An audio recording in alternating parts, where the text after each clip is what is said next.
Paris hésitait entre s'allumer et se taire. Étienne regarda son reflet encore humide et murmura sans humour « Joyeux anniversaire ». Il enfila un jean, traversa un appartement trop rangé pour être habité. La plante près de la fenêtre survivait par dignité. Sur la table basse, un tableur ouvert lui rappelait qu'il était meilleur avec des colonnes qu'avec les gens. Il pensa appeler ses parents, puis renonça. Ils étaient à Lyon, pris par la semaine. Il écrivit « On fête ça demain » dans une conversation de groupe, reçut des emojis, ressentit l'étrange fatigue des jours importants qu'on traverse en pilote automatique. Il se versa un doigt de vin, laissa la fenêtre entr'ouverte. La rumeur de la rue monta. À 20 heures pile, la sonnette retentit. Son cœur bondit. Il ouvrit. Ce ne furent ni cris ni rires, mais une femme au manteau noir, aux cheveux sombres tombant sur une épaule, aux yeux bruns qui semblaient déjà tout savoir. « Bonsoir. »« Rue des Acacias, c'est ici.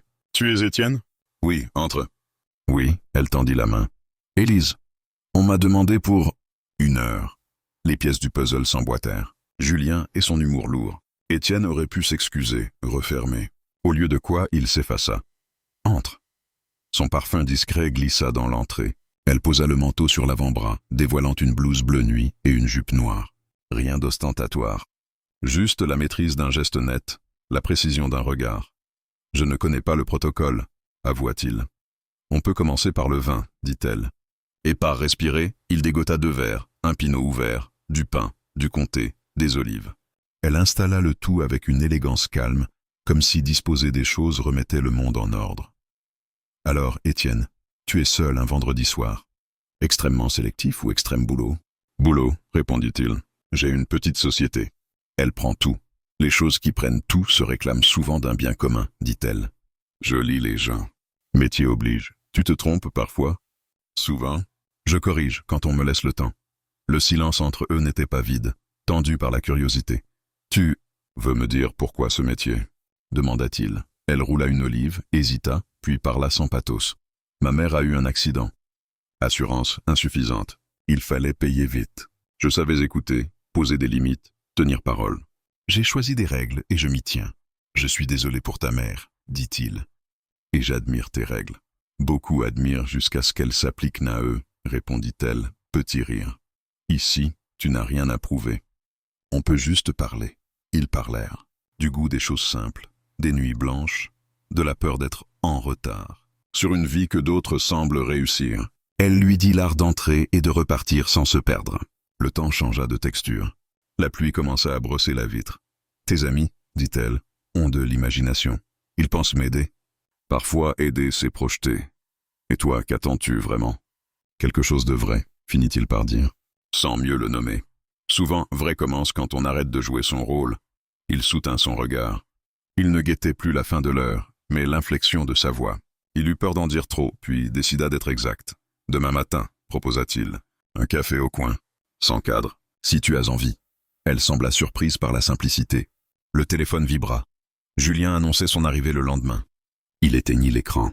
« Il te reste 3 minutes, » dit-elle en regardant l'horloge. « Étrange de vivre avec des durées. Je suis mauvais avec les durées, admit-il. Je préfère les intentions. Les intentions sans acte fatiguent, sourit-elle. Alors un acte, le café. L'horloge cliqueta. L'heure arriva, passa. Aucun d'eux ne bougea. L'heure est passée, fit-elle. Je sais. Merci d'être venu. Merci d'avoir parlé. Elle prit son manteau, se leva, s'approcha de la porte, s'arrêta. Tu cuisines ? Demanda-t-elle, désignant le pain grillé approximatif. Mal, mais j'apprends. Alors tu m'intéresses, dit-elle, et sourit jusqu'aux yeux. Demain, 9 heures ? Proposa-t-il. 9 heures, répéta-t-elle. Elle ouvrit. L'odeur d'escalier mouillé entra. Elle sortit. Étienne resta immobile, à écouter l'écho de ses pas avalés par les étages. Il respira. C'était simple, et c'était beaucoup. Presque exactement. Les pas revinrent. 2 coups légers. La tête d'Élise repassa l'embrasure, mouillée de quelques gouttes. Le café au coin, c'est lequel ? Façade verte à gauche. On y sert le temps un peu plus lentement qu'ailleurs. Parfait. À demain. Elle hésita, puis ajouta. Et merci. Pas pour le vin, pour l'espace. Reviens autant que tu veux, répondit-il, surpris par sa franchise. Avec ou sans heure. Elle disparut pour de bon. Étienne referma, s'adossa à la porte, rit silencieusement. Sur la table, le tableur attendait. Il le ferma. À la fenêtre, la ville s'allumait. Il rangea les miettes, lava deux verres. Les gestes avaient l'air neufs. Dans l'odeur de pluie, une idée prit forme. Si demain elle venait, il saurait écouter mieux. Si elle ne venait pas, il continuerait, mais autrement. Le téléphone vibra encore. « Frérot, demain on débarque ?» écrivait Julien. Étienne répondit. « Parfait. » Il ne précisa rien. Il laissa la nuit venir, et pour la première fois depuis longtemps, elle ne lui fit pas peur. Sur le frigo, un aimant de torréfacteur, façade verte, tenait une carte postale. Il l'effleura, éteignit les lumières, laissa la lampe du salon. Chaleur ronde dans la pièce. À la porte d'entrée, il vérifia la chaîne, puis l'ôta, sans savoir pourquoi. Il se coucha tard, avec la sensation tranquille qu'une heure lui avait rendu du temps. Dehors, la pluie tenait, légère, comme si Paris, ce soir-là, veillait avec lui. Le lendemain, Paris semblait plus clair. L'air du matin portait l'odeur du café, des viennoiseries, et cette promesse discrète que quelque chose pouvait recommencer. Étienne descendit les marches, un peu nerveux comme avant un entretien important. Son reflet dans la vitrine du fleuriste montrait un homme fatigué, mais différent, moins absent. Il ajusta sa chemise, inspira profondément, puis entra dans le petit café à la façade verte. Elle était déjà là. Élise, assise au fond, tournait lentement sa cuillère dans un cappuccino. Ses cheveux tombaient librement sur ses épaules. Pas de manteau noir, pas de jeu. Juste une femme, le regard plongé dans la lumière du matin. « Tu es à l'heure », dit-elle avec un sourire doux.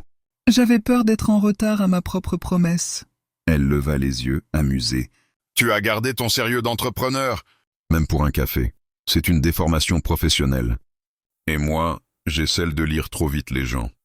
Un silence s'installa, mais pas le même que la veille. Celui-ci avait quelque chose d'apaisé, presque complice. « Je ne savais pas si tu viendrais », avoua Étienne. « Moi non plus, » dit-elle honnêtement.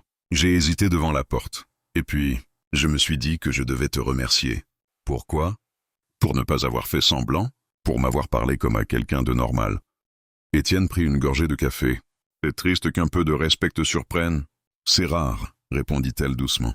La plupart des gens voient ce qu'ils veulent voir. Il observa ses mains autour de la tasse, fines, nerveuses, vivantes. Et toi ? Qu'est-ce que tu vois, Élise ? Chez toi ? Un homme qui travaille trop pour éviter le silence. Tu n'as pas tort. Et toi, tu caches ta fatigue derrière ton calme. Elle le regarda longuement, puis hocha la tête, un peu étonné. Peut-être qu'on se comprend plus qu'on ne devrait. Ils rirent. La tension se dissipa. Ils restèrent au café plus longtemps que prévu. Ils parlèrent de tout et de rien. D'où elle venait ? De sa grand-mère à Reims, qui l'avait élevée avec des dictons pleins de bon sens. Mamie disait toujours « Les gens qui courent après l'argent oublient souvent pourquoi ils couraient. » Étienne sourit. Elle devait être sage. Elle l'était. Et têtue. Comme moi. Puis Élise se tut un moment, les yeux perdus sur le trottoir. Quand elle est tombée malade, j'ai tout laissé tomber. Mes études, mes petits boulots. Il fallait payer vite. J'ai pris le premier travail qui rapportait vraiment. C'est devenu le second, puis le suivant. Et me voilà. Tu as fait ce que tu devais faire, dit Étienne. C'est ce que je me répète. Mais la vérité, c'est que ce métier, même quand il te nourrit, il te vide un peu. Chaque fois, tu laisses une partie de toi chez quelqu'un. Elle s'arrêta, honteuse peut-être d'en avoir trop dit. Mais Étienne ne détourna pas les yeux. Tu veux que je te dise ? Je passe mes journées à vendre du conseil, des chiffres, des stratégies. Et chaque fois que je raccroche, j'ai l'impression que ça sonne creux. Tu n'es pas la seule à te sentir vide. C'est rare d'entendre ça, dit-elle doucement. La plupart prétendent être pleins. Peut-être parce que ça fait peur d'admettre le contraire. Le serveur vint débarrasser, mais ils n'y prêtèrent pas attention. Une conversation sincère les tenait suspendus, comme si tout autour pouvait attendre. Et si tu pouvais changer de vie ? Demanda Étienne. Tu ferais quoi ? Élise prit le temps de réfléchir. J'aimerais aider les autres à trouver un chemin, comme moi j'en cherche un. Peut-être devenir conseillère ou ouvrir un petit salon, un lieu où les gens peuvent parler sans honte. Tu as déjà cette capacité, dit-il. Tu écoutes mieux que beaucoup de psys que j'ai connus. Elle éclata d'un rire sincère. Tu as vu un psy ? 2. Ils m'ont dit de me reposer. Et j'ai acheté un deuxième ordinateur. Élise rit encore, un peu plus fort cette fois. Leurs regards se croisèrent, et quelque chose de léger passa entre eux.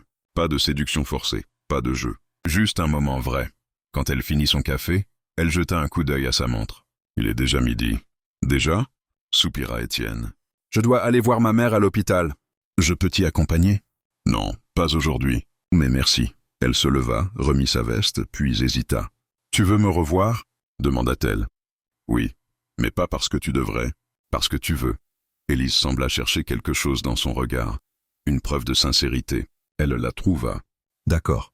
Appelle-moi, dit-elle en griffonnant un numéro sur le ticket de caisse. Elle sortit du café. Étienne la suivit du regard à travers la vitre, observant sa silhouette se fondre dans la foule. La journée continua, mais rien ne semblait pareil. Il retourna au bureau sans réellement travailler. Les chiffres semblaient plus flous, les courriels sans importance. Ce qui l'obsédait, c'était cette phrase. Chaque fois, tu laisses une partie de toi chez quelqu'un. Le soir, il rentra chez lui. Mais au lieu d'allumer l'ordinateur, il prit un carnet. Il n'écrivait jamais, mais cette fois, les mots vinrent seuls. Ce matin, j'ai rencontré quelqu'un qui ne joue pas de rôle, et ça m'a donné envie de vivre différemment. Il posa le stylo, un peu troublé par sa propre sincérité. Puis, sans se laisser le temps de réfléchir, il composa le numéro qu'elle avait laissé. Elle répondit après 2 sonneries. « Étienne ? Oui, désolé de t'appeler si vite. Tu n'as pas à t'excuser. Je m'attendais presque à ton appel. Je voulais juste savoir comment tu allais. Je sors de l'hôpital. Maman a eu une bonne journée. Je suis content. Et toi ? J'essaie d'apprendre à respirer. » Elle rit doucement. « Continue, tu es sur la bonne voie. » Un silence. Pas gênant.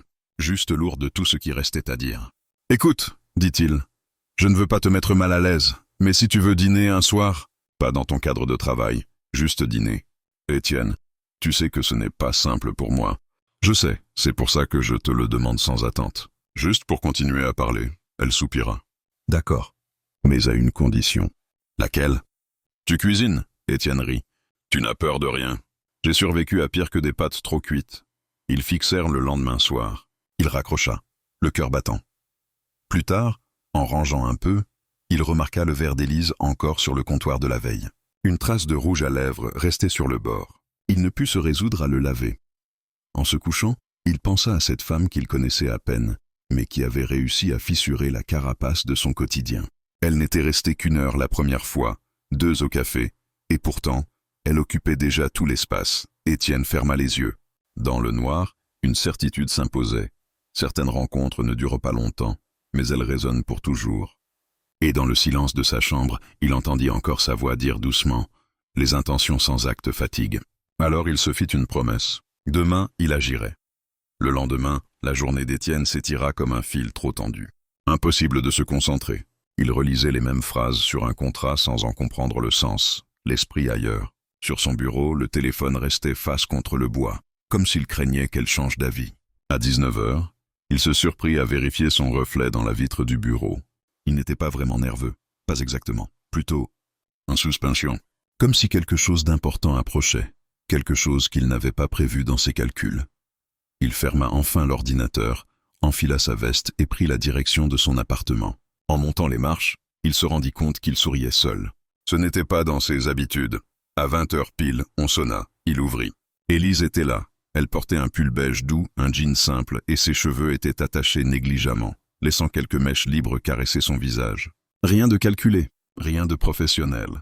Juste elle. Je t'avais prévenu, dit-elle en entrant. Je ne juge pas les pâtes trop cuites. Alors tu es au bon endroit, répondit Étienne en riant.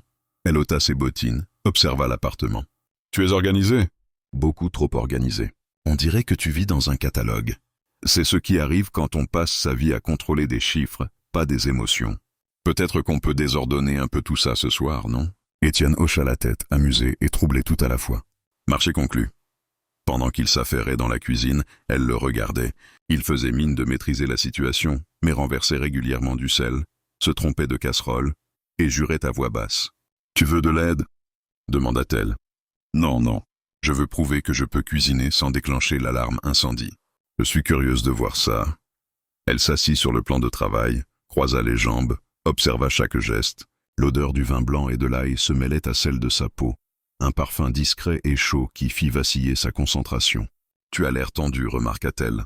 C'est toi qui me rends nerveux. » « Moi ? Pourquoi ? » « Parce que tu me regardes comme si j'étais intéressant. » Elle sourit. « Peut-être que tu l'es. » La phrase resta suspendue, légère, mais elle laissa derrière elle une tension nouvelle, presque palpable. Étienne servit la sauce, maladroitement fier de son improvisation, et ils s'installèrent à table. « Je dois admettre, dit Élise après la première bouchée, que tu viens de battre mes attentes. Je prends ça comme un compliment. Tu peux. C'est rare qu'un homme cuisine pour moi sans raison cachée. Et moi, c'est rare que quelqu'un prenne la peine de me féliciter sans agenda. On fait un bon duo alors, deux étrangers qui essaient d'être vrais. Le repas se déroula dans un rythme étrange et doux. Ils parlaient par fragments, se répondaient avec des silences sincères. Le monde dehors semblait s'effacer. Quand la pluie recommença à tomber, Étienne se leva pour fermer la fenêtre. « Elle ne nous laisse pas tranquilles, cette pluie, dit-il. Peut-être qu'elle essaie juste de nous forcer à rester à l'intérieur ?» Il se retourna vers elle. Elle le regardait avec cette expression mi-sérieuse, mi-joueuse. Quelque chose dans l'air avait changé. Plus d'ambiguïté, plus de distance. Seulement ce moment-là, fragile et brûlant. « Élise. » Oui, il hésita. Pas par peur, mais parce qu'il voulait que chaque mot soit vrai. « J'aimerais comprendre comment une femme comme toi se retrouve à devoir se vendre pour survivre. Tu veux comprendre ou tu veux juger ?» demanda-t-elle calmement. « Comprendre. Toujours comprendre. » Elle posa sa fourchette, respira profondément. « Tu sais, quand tu n'as pas d'autre option, tu apprends à compartimenter, à séparer la femme que tu es de celle que tu dois être pour traverser la journée. Mais parfois, les frontières se brouillent. Et ce soir, je suis juste moi. Pas celle qu'on attend, pas celle qu'on paie, juste Élise. » Étienne se pencha légèrement. « Alors je suis heureux que ce soit elle qui soit ici. » Elle resta silencieuse. Les secondes s'étirèrent, lourdes et tendres. Puis elle sourit, un vrai sourire, pas celui de façade. « Tu es dangereux, Étienne. »« Pourquoi ?»« Parce que tu me fais oublier les murs que j'ai mis tant d'années à construire. » Il baissa les yeux vers son verre, la gorge serrée. « Alors laisse-moi t'aider à ne pas avoir peur de les ouvrir. » Ils restèrent là, à se regarder, comme deux funambules sur un fil invisible. Puis Élise détourna le regard, rit doucement pour casser la tension. « Je crois qu'on a dépassé l'heure prévue, non ? » ?»« De beaucoup. Tu vas devoir me facturer le dîner. » »« Non, cette fois, c'est moi qui t'invite. » Le ton léger revint, mais le lien, lui, ne se défit pas. Quand ils passèrent au dessert, une glace improvisée qu'il avait miraculeusement réussi à servir sans catastrophe, le ton changea encore. Élise regarda autour d'elle, les livres d'économie, les carnets alignés, le bureau rangé dans un coin du salon. « Tu vis ici comme si rien ne devait bouger, dit-elle. Peut-être que j'avais peur que si quelque chose changeait, tout s'effondrerait. Et maintenant ? Maintenant, je commence à penser que l'effondrement n'est pas toujours une mauvaise chose. » Elle hocha lentement la tête. « Tu as cette manière calme de dire des choses importantes. Et toi, tu as cette manière de me faire dire ce que je ne dis jamais. » La pluie redoublait. Elle se leva, marcha jusqu'à la fenêtre. Les gouttes glissaient sur la vitre comme des perles mouvantes. « J'adore la pluie, dit-elle. Elle lave les traces, mais elle en laisse toujours une, quelque part. Comme les gens, murmura Étienne. Elle se retourna, le regard brillant. Exactement, il s'approcha, doucement, sans geste brusque, jusqu'à se tenir à un souffle d'elle. « Tu vas partir, dit-il, plus comme une constatation que comme une question. Je devrais, mais tu n'en as pas envie. » Elle secoua la tête, incapable de mentir. Non, leur silence dit tout. Le bruit de la pluie emplissait la pièce. Étienne leva la main, hésita une seconde, puis effleura la joue d'Élise. Elle ferma les yeux. Ce contact minuscule fit tomber ce qu'il restait de distance. « Tu veux rester ?» demanda-t-il enfin. « Juste un peu, » murmura-t-elle. Elle posa sa tête contre son épaule. Ils restèrent ainsi, immobiles, dans la lumière douce du salon, comme si le temps, cette fois, leur appartenait. Plus tard, quand elle se leva pour partir, il la raccompagna jusqu'à la porte. « Merci pour le dîner, » dit-elle. « Merci d'être resté plus d'une heure. Tu sais ce qui est fou ? » « Quoi ? Je crois que j'avais oublié ce que c'était de se sentir. » « Bien, Étienne sourit. Alors garde cette sensation et reviens la chercher quand tu veux. » Elle hésita, puis, sans prévenir, déposa un baiser sur sa joue. « Bonne nuit, Étienne. » La porte se referma doucement derrière elle, mais cette fois, il ne ressentit pas le vide habituel. Seulement une certitude simple, profonde. Elle reviendrait. Et quand elle le ferait, ce ne serait plus pour une heure, mais pour une raison. Dehors, la pluie continua de tomber, rythmant la promesse silencieuse qui venait de naître. Le jour s'était levé lentement, timide, à travers un rideau de lumière pâle. Étienne ouvrit les yeux avant le réveil.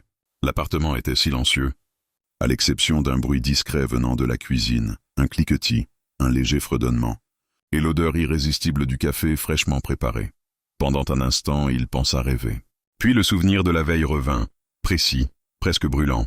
Le dîner, la pluie, le regard d'Élise, la chaleur d'une épaule partagée.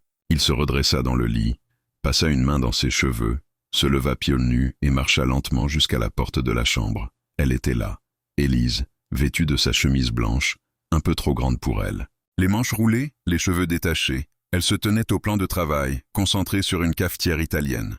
Le matin baignait la pièce d'une lumière dorée. Sur la table, 2 tasses attendaient et un petit plateau avec des croissants encore tièdes. « Tu fais du café chez moi maintenant ?» demanda-t-il d'une voix encore rauque. Elle sursauta légèrement, puis se tourna vers lui avec un sourire doux. « Je t'ai entendu bouger. Je me suis dit que tu aurais besoin d'un peu de courage liquide pour affronter la journée. Je ne pensais pas que tu serais encore là. »« Moi non plus, » répondit-elle simplement. Il s'approcha lentement. « Et alors, verdict ? Sur quoi ? Sur la nuit, sur nous, sur le fait que tu sois encore ici. » Elle haussa les épaules, servit le café dans les tasses. « Parfois, on ne décide pas tout. Parfois, on se sent juste. Bien, et c'est suffisant pour ne pas partir tout de suite. » Elle posa une tasse devant lui. Leurs doigts se frôlèrent. Ce simple contact fit naître un frisson qu'aucun mot n'aurait su décrire. « Je te préviens, » dit Étienne. « Je n'ai pas souvent droit à des matins comme celui-ci. »« Moi non plus, » murmura-t-elle. « C'est peut-être pour ça qu'il faut en profiter. » Ils burent leur café en silence, dans une paix étrange. Dehors, les rues s'animaient, mais dans cet appartement, le temps semblait suspendu. « Tu travailles aujourd'hui ?» demanda-t-elle finalement. « Non, mes associés sont en réunion à Londres. J'ai le champ libre. »« Alors tu vas faire quoi ?»« Honnêtement ? Rien. Peut-être rester là. Ou te convaincre de rester déjeuner. » Élise rit doucement. « Tu es persuasif, monsieur le consultant. C'est mon métier. Et ta spécialité ? Convaincre les gens que tout problème a une solution. Et tu crois que c'est vrai ? Jusqu'à ce que la vie me prouve le contraire. » Elle se leva, s'appuya contre le comptoir, bras croisés. « Oh, tu sais, je ne comprends pas pourquoi tu me regardes comme ça. Comme si je valais plus que ce que je suis. »« Parce que tu vaux plus que ce que tu crois, » répondit-il sans hésiter. Elle le fixa, déstabilisée. « Tu dis ça parce que tu es gentil ? Non, parce que c'est évident. » Un silence s'installa, lourd de tout ce qu'il ne disait pas. Étienne s'approcha, lentement, sans précipitation. « Tu veux savoir ce que je vois ? Dis-le-moi. » « Je vois une femme forte, brillante, qui s'est battue seule, et qui croit encore qu'elle doit se justifier pour survivre. » Élise resta immobile, les yeux légèrement brillants. « Tu parles comme si tu me connaissais depuis toujours. »« Parfois, une nuit suffit, » répondit-il doucement. Elle rit, mais ses yeux ne suivaient pas. « Tu vas trop vite. Je ne te demande rien.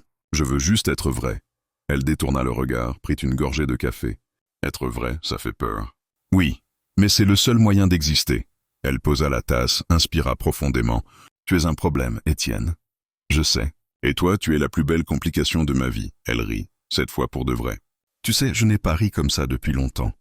Alors je vais considérer ça comme une victoire. »« Tu devrais, » répondit-elle en souriant. Elle se leva, fit quelques pas vers la fenêtre. La lumière caressait sa peau, dessinait son profil avec une douceur infinie. « J'aimerais pouvoir arrêter le temps, » dit-elle. « Si je savais comment faire, je le ferais pour toi. » Elle resta là un instant, puis se retourna, le regard plus sérieux. « Étienne, je ne sais pas si j'ai ma place ici. Tu veux dire, dans mon appartement ? Dans ta vie. C'est à moi d'en décider, non ? Et si tu le regrettes plus tard ?» Il s'approcha encore, posa doucement sa main sur sa joue. « J'ai passé des années à regretter ce que je n'avais pas osé faire. Cette fois, j'ai envie d'essayer. » Elle ferma les yeux un instant sous ce contact. « Tu ne me connais pas vraiment. » »« C'est vrai. Mais ce que je connais déjà suffit à me donner envie de te connaître plus. » Elle eut un léger sourire, triste et tendre à la fois. « Tu parles comme quelqu'un qui n'a pas peur de tomber. »« Je suis déjà tombé, » répondit-il. « La question c'est, est-ce que tu me rejoins ?» Leurs regards se croisèrent. Pas un mot de plus ne fut nécessaire. Elle s'avança, posa sa main sur sa nuque et l'embrassa, lentement. Pas comme une promesse, ni comme une fuite. Comme un instant suspendu, une parenthèse entre deux réalités. Quand ils se séparèrent, la pièce semblait différente. L'air même paraissait plus léger.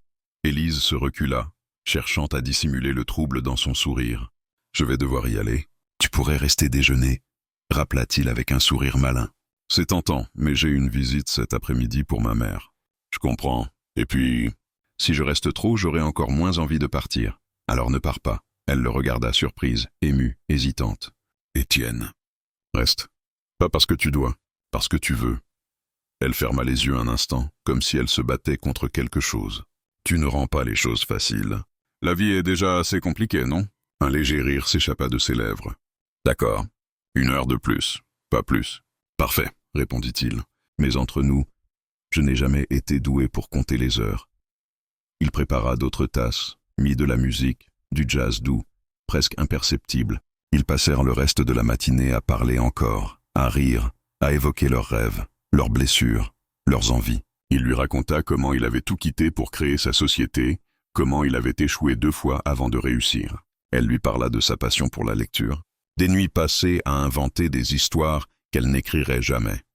Quand l'heure dite fut passée depuis longtemps, ils étaient toujours là, assis côte à côte sur le canapé, regardant la pluie tomber sur les toits. « Je crois que l'heure est finie », murmura Élise. « Les meilleures choses ne se mesurent pas en minutes. » Elle tourna la tête vers lui, sourit doucement. « Si je reste encore, je vais finir par croire que ma vie peut changer. » Et si elle pouvait vraiment changer? Elle resta silencieuse, les yeux brillants. « On verra, Étienne, on verra. » Mais ce qu'elle ne dit pas, ce que ni l'un ni l'autre n'osa formuler à voix haute, c'est qu'ils savaient déjà que quelque chose avait commencé, et qu'aucune montre au monde ne pourrait l'arrêter. L'après-midi s'annonçait tranquille, presque ordinaire. Étienne avait rangé un peu l'appartement, sans excès, juste de quoi prouver qu'il vivait là. Sur la table du salon, un bouquet d'iris offrait une touche de couleur. Élise, encore en chemise, terminait de couper des fruits pour une salade improvisée. Il se souriait souvent, sans avoir besoin de parler. Mais un bruit de message sur le téléphone d'Étienne interrompit la douceur du moment. 3 notifications, toutes du même groupe. Julien. Surprise. On arrive dans 1 heure. Chloé. Prépare le champagne, on débarque. Thibaut. Et cache tes dossiers, patron, on veut pas de réunion. Étienne sentit un petit nœud se former dans son estomac. Il leva les yeux vers Élise, qui observait son expression changer. Mauvaise nouvelle, disons, des nouvelles imprévues. Mes amis arrivent, pour me fêter correctement. Aujourd'hui? Dans 1 heure. Ils avaient parlé de demain, mais visiblement, ils ont changé leur plan. Élise posa son couteau, un peu figé. Donc, ils vont débarquer ici. Oui. Et ils ne savent pas que... Non. Ils ne savent rien. Un silence lourd s'installa entre eux. Elle baissa les yeux, lissa machinalement le bord de la nappe. Étienne. Je ne devrais pas être là. Élise. Non, écoute. Tes amis ne comprendraient pas. Ils verraient ce qu'ils veulent voir. Et je n'ai pas la force de supporter leur jugement. Étienne s'approcha, doucement, posa ses mains sur ses épaules. Regarde-moi. Ils n'ont rien à juger. Tu n'as rien fait de mal. Peut-être, mais je ne veux pas devenir ton sujet de débat autour d'un verre. Il soupira, conscient qu'elle avait raison.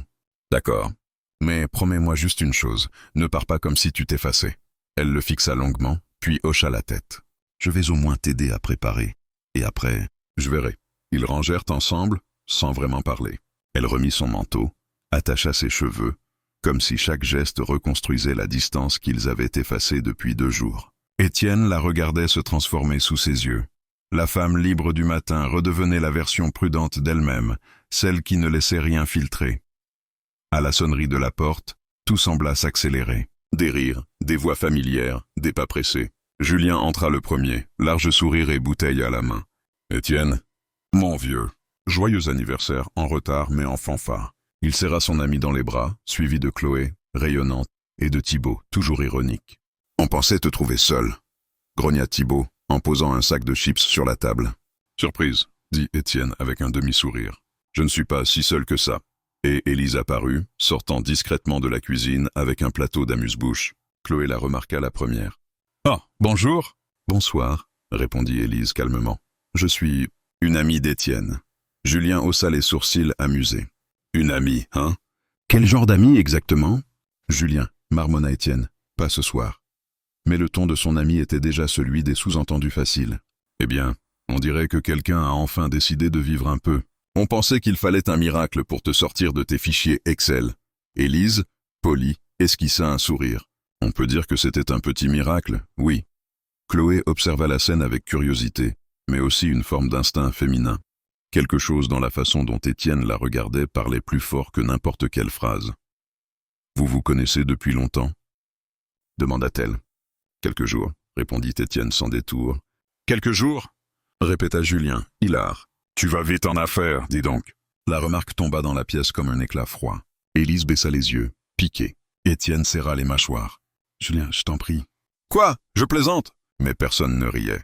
Chloé posa une main sur le bras de son ami. « Julien, laisse-les tranquilles. » Le silence qui suivit fut étrange. Élise reprit contenance, posa le plateau sur la table et se tourna vers Étienne. « Je vais y aller. »« Élise, c'est bon. Tes amis ont raison d'être surpris. Ce n'est pas leur faute. » Elle prit son sac. Étienne la suivit jusqu'à l'entrée. Ses amis restèrent immobiles, confus. Dans le couloir, il tenta de la retenir. « Ne pars pas comme ça. C'est mieux, » dit-elle d'une voix douce mais ferme. « Je ne veux pas te compliquer la vie.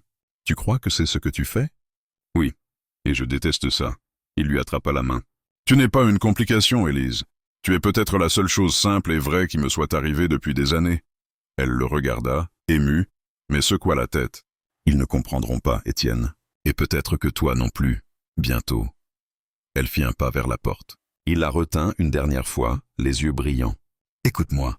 Je me fiche de ce que pensent les autres. J'ai passé ma vie à suivre les règles, à me cacher derrière des horaires, des contrats, des projets. Toi, tu es venu sans prévenir. Tu as fait tomber tout ce que je croyais stable. Et pour une fois, j'ai envie de suivre ça, pas le reste. » Elle resta figée, incapable de répondre. Son regard tremblait, entre peur et tendresse. « Pourquoi tu dis ça ?»« Parce que c'est vrai. Parce que si tu franchis cette porte, je sais que j'aurais laissé partir quelque chose que je ne retrouverai jamais. » Elle inspira profondément. Puis, au lieu de partir, elle referma la porte, lentement. « D'accord, » dit-elle dans un souffle. « Mais tu devras vivre avec le scandale. » Promis, il rit, nerveux, soulagé, avant de poser son front contre le sien. Lorsqu'ils retournèrent au salon, la tension se dissipa un peu. Chloé, mal à l'aise, tenta de détendre l'atmosphère. « Élise, ces amuse-bouches sont délicieux. »« Merci, » répondit-elle avec un vrai sourire. « J'aime cuisiner quand je me sens à ma place. »« Alors reste. »« Ce serait dommage de partir maintenant, » ajouta Chloé sincèrement. Julien, un peu honteux, leva son verre. « Bon, j'ai été idiot. Bienvenue dans le groupe, » Élise rit doucement. « C'est un accueil très parisien, ça. » La soirée continua, plus légère. Ils parlèrent, rirent, partagèrent des anecdotes de jeunesse. Étienne observait Élise se mêler à eux avec grâce. Elle écoutait, posait des questions, riait aux éclats des histoires absurdes. Ses amis, un à un, tombaient sous son charme tranquille. Plus tard, quand la fête toucha à sa fin et que les amis partirent en taxi, Étienne resta seul dans l'entrée avec Élise. « Tu vois, » dit-il doucement, « il t'adore déjà. »« Peut-être, » répondit-elle, fatiguée mais sereine. « Mais je crois surtout qu'ils ont compris que j'étais là pour de vrai. » Elle posa sa main sur sa joue. « Merci de ne pas avoir eu honte de moi. »« Honte ? Tu plaisantes ? Je suis fière que tu sois là. » Elle sourit, un peu triste, un peu heureuse. « Alors peut-être que cette fois, je vais rester plus d'1 heure. » Elle l'embrassa, tendrement, avant de murmurer. « Joyeux anniversaire, Étienne. » Il la serra contre lui, les yeux fermés. Ce soir-là, il sut qu'il n'aurait plus jamais besoin de chronométrer le bonheur. Le printemps était revenu sur Paris. Les terrasses débordèrent de rire, les arbres du boulevard se couvraient de vert, et dans les vitrines, la lumière s'attardait un peu plus longtemps chaque soir. Étienne observait la ville depuis la fenêtre de son bureau, une tasse de café à la main. Cela faisait presque 1 an qu'Élise était entrée dans sa vie, d'abord pour 60 minutes, puis pour toujours. Son entreprise avait grandi.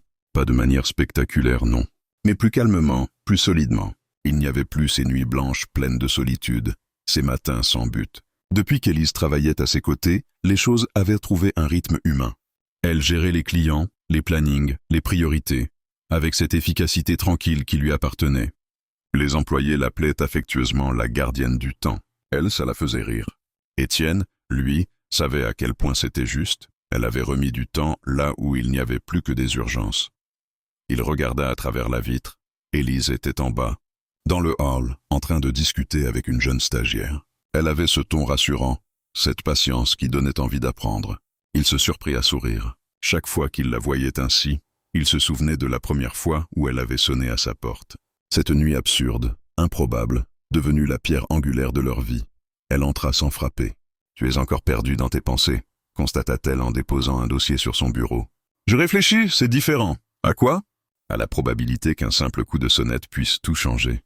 Elle le regarda, amusée. « Tu es en train de réécrire les statistiques de l'amour ?»« Exactement. Et je viens de conclure que la variable la plus imprévisible, c'est toi. » Elle rit, s'assit sur le coin du bureau. « Flatteur. Mais si tu continues, je vais devoir augmenter mon salaire. »« J'y ai déjà pensé, » dit-il sérieusement. Elle le fixa curieuse. « Tu n'es pas sérieux ?»« Si. Pas seulement pour ton travail ici, mais pour ce que tu fais dehors. » Élise fronça les sourcils. « Dehors ? J'ai appris pour ton association. » Elle baissa légèrement les yeux. Ce n'était pas censé être public. Une stagiaire m'a montré la page, la maison des recommencements. « C'est toi, Élise. C'est tout toi. Depuis plusieurs mois, Élise avait discrètement lancé une petite organisation d'aide aux femmes en difficulté, souvent issues de milieux précaires, parfois coincées dans des choix impossibles. Elle les aidait à reprendre confiance, à se réinsérer, à retrouver un logement ou un emploi, sans en parler à personne. « Je ne voulais pas que ça te semble déplacé », expliqua-t-elle. « Après tout, c'est ton entreprise. »« C'est notre entreprise », corrigea Étienne. « Et je veux qu'on l'utilise pour faire quelque chose de bien. » Il se leva, contourna le bureau, posa une main sur sa joue. « Tu sais, je t'admire plus que tu ne peux l'imaginer. »« Moi ? Oui, toi. Tu es venu ici sans rien attendre, sans promesse. Tu m'as ramené à la vie, Élise. Et maintenant tu fais ça. » Il sourit, presque ému. « Tu continues à sauver les autres, à ta manière. » Elle eut un petit rire nerveux. « Je ne sauve personne. J'essaie juste de rendre ce monde un peu moins dur que celui que j'ai connu. » Étienne passa un bras autour de ses épaules. « Et tu y arrives ?» Leur silence fut doux. Il n'y avait plus besoin de grandes phrases. Leur histoire parlait pour eux. Ce soir-là, ils quittèrent le bureau main dans la main, comme deux collègues ordinaires qui fermèrent la journée. Mais au fond, ils savaient qu'ils n'étaient pas ordinaires. Ils étaient les témoins d'un miracle discret, celui d'une heure devenue une éternité.